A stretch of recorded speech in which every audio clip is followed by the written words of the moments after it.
بسم اللہ الرحمن الرحیم۔ لاکھوں درود پاک حضرت محمد صلی اللہ علیہ وسلم اور آپ صلی اللہ علیہ وسلم کی آل پر۔ السلام علیکم، میرا نام افتخار احمد ہے اور آپ میرا یوٹیوب چینل نالج دیکھ رہے ہیں۔ آج میں تاریخ پر ایک نظر کے سلسلے میں آج میں آپ کے خدمت میں 23 جنوری اور 24 جنوری کے اہم واقعات کو گزار کروں گا۔ 23 جنوری 1963 پاکستان کے تیسرے وزیر اعظم محمد علی بوگرا ڈھاکہ میں انتقال کر گئے۔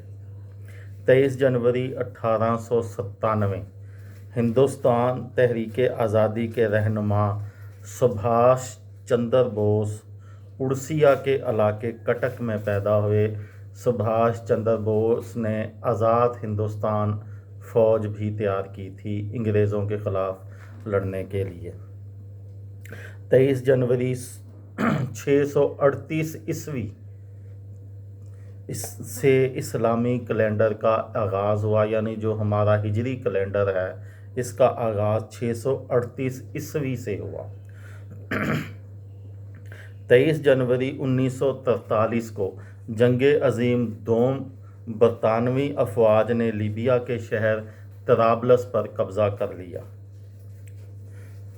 23 جنوری 1988 کو خان عبدالغفار خان کو وصیت کے مطابق جلال آباد میں دفن کر دیا گیا۔ خان عبدالغفار خان جو پاکستان کے پی کا صوبہ ہے اس کے رہنے والے تھے اور عوامی نیشنل پارٹی کے بزرگ رہنما تھے۔ خان عبدالولی خان کے والد صاحب تھے اور آج کل جو پاکستانی سیاست میں مشہور ہیں اسفند یار ولی، یہ ان کے دادا جی تھے۔ انہوں نے پاکستان میں دفن ہونا پسند نہیں کیا، انہوں نے کہا جی مجھے افغانستان میں دفن کیا جائے۔ 23 جنوری 1998 امریکی عدالت نے ایمل کانسی کو سزائے موت دے دی۔ 23 جنوری 2002 امریکی صحافی ڈینیل پرل کو کراچی میں اغوا کر لیا گیا۔ یہ امریکی صحافی تھے، ان کو کراچی میں اغوا کر لیا گیا اور کچھ دنوں کے بعد ان کو مار دیا گیا۔ 24 جنوری 2010 کو پاکستان کے مشہور صحافی ارشاد احمد حقانی کا انتقال ہو گیا۔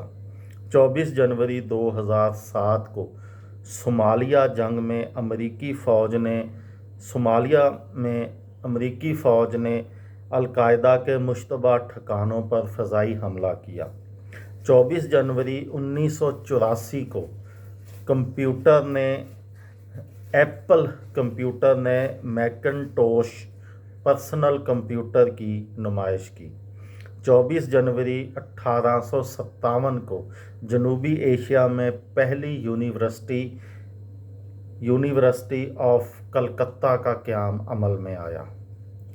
یہ تھی میری آج کی ویڈیو۔ کسی دوست کو، کسی بھائی کو، کسی بہن کو فائدہ ہو تو مجھے دعاؤں میں یاد رکھیے گا۔ دل پاکستان، جان پاکستان۔ السلام علیکم۔